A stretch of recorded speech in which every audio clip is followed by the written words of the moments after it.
মঙ্গলে ইচ্ছা বুধে পা, যথা ইচ্ছা তথা যা। বা ধরুন, চোরের মায়ের বড় গলা, লাফ দিয়ে খায় গাছের কলা। কিংবা চিনিস বা না চিনিস, খুঁজে দেখে গরু কিনিস। লক্ষ্য করুন, সকাল সই সকাল ওঠে, তার বাড়ি না বৈদ্য লোটে।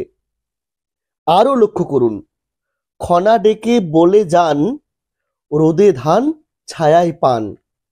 আবার দেখুন, উত্তর দুয়ারি ঘরের রাজা, দক্ষিণ দুয়ারি তাহার প্রজা। পূব দুয়ারির খাজনা নাই, পশ্চিম দুয়ারির মুখে ছাই। এরকম অজস্র প্রবচন আজও গ্রামীণ জীবনের সঙ্গে ওতপ্রোতভাবে জড়িয়ে আছে।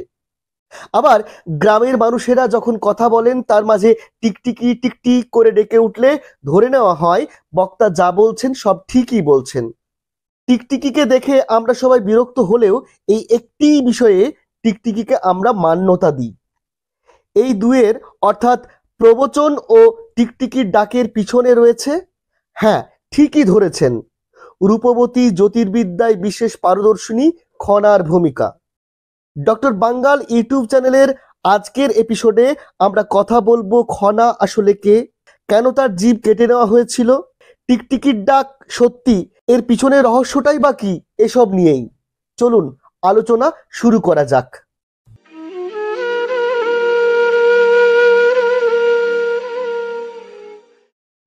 খনা কে, এর উত্তর পেতে হলে আমাদেরকে দুটি দিক থেকে অনুসন্ধান চালাতে হবে। একটি কিংবদন্তি, অন্যটি ইতিহাস। তবে দুটি ক্ষেত্রে সমানভাবে মিশে আছে বিক্রমাদিত্য, বরাহ, মিহিরের নাম। প্রথমে আসি কিংবদন্তির কথায়। কিংবদন্তি অনুসারে খনা সিংহল রাজের কন্যা, তার বাবার নাম ময়দানব। কোনো এক সময়ে রাক্ষসেরা সিংহল রাজ্য আক্রমণ করে ও লুটপাট চালায়। এতে ময়দানবের রাজবংশের অধিকাংশ সদস্য নিহত হন, কেবল ভাগ্যগুণে বেঁচে যান শিশু খনা। শোনা যায়, খনার আশ্চর্য রূপ দেখে রাক্ষসেরা তাকে হত্যা না করে খনাকে নিয়ে পালিয়ে যায়। পরম যত্নে বড় করে তোলে তাকে। দিন যায়, মাস যায়, বছর যায়, খনা শিশু থেকে যুবতী হয়ে ওঠেন।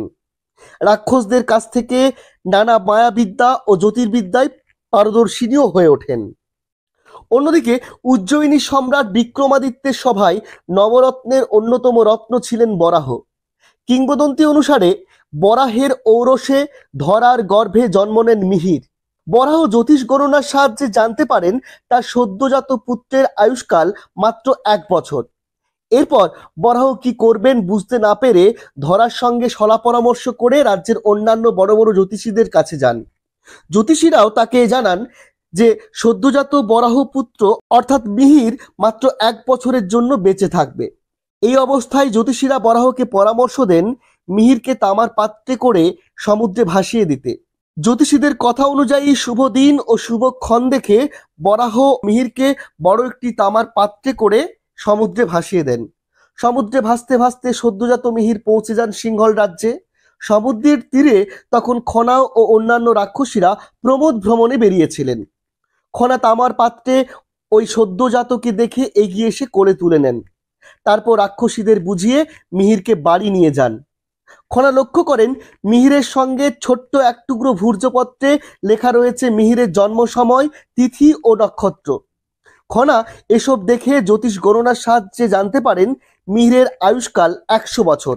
তখন খনা পরম যত্নে মিহিরকে বড় করে তোলেন। অল্প কয়েকদিনেই মিহিরও জ্যোতির্বিদ্যায় বিশেষ পারদর্শী হয়ে ওঠেন। খনা এও জানতে পারেন মিহির আসলে রাজজ্যোতিষী বরাহের সন্তান।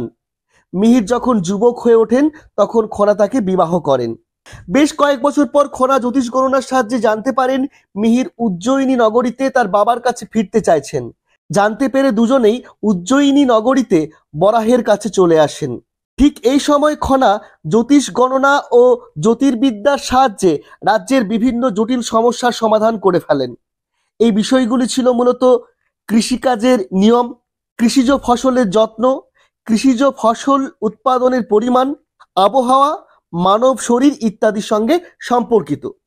মূলত এই 5টি বিষয়ে খনার কথা অবিশ্বাস্য রকমভাবে ফলতে শুরু করে। কৃষকেরা লাভ পান, রাজা বিক্রমাদিত্যের কোষাগারও ভরতে থাকে। প্রজাদের আর কোনো দুঃখ নেই, কেননা তারা খনার বচন মেনে চাষাবাদ করে ও অধিক ফল পায়। ধীরে ধীরে বিক্রমাদিত্যের কাছে খনার গ্রহণযোগ্যতা বাড়ে। রাজ্যের মঙ্গল অমঙ্গল ইত্যাদি বিষয়ে রাজা বিক্রমাদিত্য বরাহ ও মিহিরের পরামর্শ না নিয়ে খনার কাছ থেকে পরামর্শ চান। খনা যা বলেন রাজা তাই মেনে চলেন। অবিশ্বাস্য রকমের পজিটিভ ফল পান। রাজা বিক্রমাদিত্য খনাকে দশম রত্ন হিসেবে আখ্যা দেন। একদিন পিতা বরাহ এবং পুত্র মিহির আকাশের তারা গণনার সমস্যায় পড়লে খনা অনায়াসেই এই সমস্যার সমাধান করে দেন। রাজসভায় প্রতিপত্তি হারানোর ভয়ে প্রতিহিংসায় পিতা বরাহের আদেশে স্বামী মিহির খনার জিভ কেটে দেন। এর কিছুকাল পরেই খনার মৃত্যু হয়। ঠিক এই সময় একটি টিকটিকি খনার জিভ খেয়ে ফেলে। খনার জিভ খেয়ে ফেলা দরুন টিকটিকিও খনার মতোই জ্ঞানী হয়ে ওঠে। তাই কথাবার্তার মাঝে টিকটিকি ডেকে উঠলে ধরে নেওয়া হয় বক্তা সত্যি কথাই বলছেন। এতক্ষণ যা আলোচনা করলাম পুরোটাই কিংবদন্তি। বয়সে বড় পাত্রীর সঙ্গে অপেক্ষাকৃত অল্প বয়স্ক যুবকের বিবাহের কথা আমাদের হিন্দু শাস্ত্রেও আছে, বিশেষত শিব পুরাণে। সেখানে দক্ষযজ্ঞ, সতীর দেহত্যাগ, উমার জন্ম ও শিবের সঙ্গে বিবাহের কথা রয়েছে।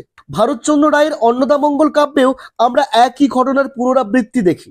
সে যাই হোক, এবার আমরা আসি ইতিহাস প্রসঙ্গে। তবে এই ইতিহাস নির্ভেজাল ইতিহাস নয়, কালানুক্রমিক দোষে দুষ্ট। ইতিহাস থেকে জানা যায় আনুমানিক অষ্টম থেকে দ্বাদশ শতাব্দীর মধ্যবর্তী কোনো এক সময়ে খনা জীবিত ছিলেন। তার আসল নাম লীলাবতী। তিনি ছিলেন বৈদ্য বংশজাত। খনার বাবার নাম অটনাচার্য। খনার একটি বচন থেকে জানা যায়, আমি অটনাচার্যের বেটি, গন্তে গাত্তে কারে বা আটি। খনার নিবাস ছিল পশ্চিমবঙ্গের উত্তর ২৪ পরগনা জেলার বারাসাতের দেউলিয়া গ্রামে। এটি এখন চন্দ্রকেতু গড় নামে পরিচিত একটি প্রত্নস্থল। এখানে খনা মিহিরের ডিবি, খনা ও মিহিরের স্মৃতি আজও বহন করে চলেছে। স্থানীয় লোকেদের ধারণা এটি খনার সমাধি। এই ধারণা থেকে তারা খনা মিহির ডিবি বলেও ডাকে। খনার আসল নাম লীলাবতী, তবে তার নাম খনা কিভাবে হলো এটিও ভাববার বিষয়। প্রচলিত ধারণা অনুসারে লীলাবতীর জন্ম হয়েছিল শুভক্ষণে, অর্থাৎ তিনি ক্ষণজন্মা। এখান থেকে পরিবর্তিত হয়ে খনা নামটি এসেছে। আরেকটি ধারণা অনুসারে খনা নামের উৎপত্তি ভিন্ন। উড়িয়া ও অসমিয়া ভাষায় খনা শব্দের অর্থ বোবা। লীলাবতীর জীব কেটে নেওয়ার ফলে তিনি বোবা হয়ে যান, ফলে সেখান থেকেও তার নাম খনা বা খনা হয়ে থাকতে পারে।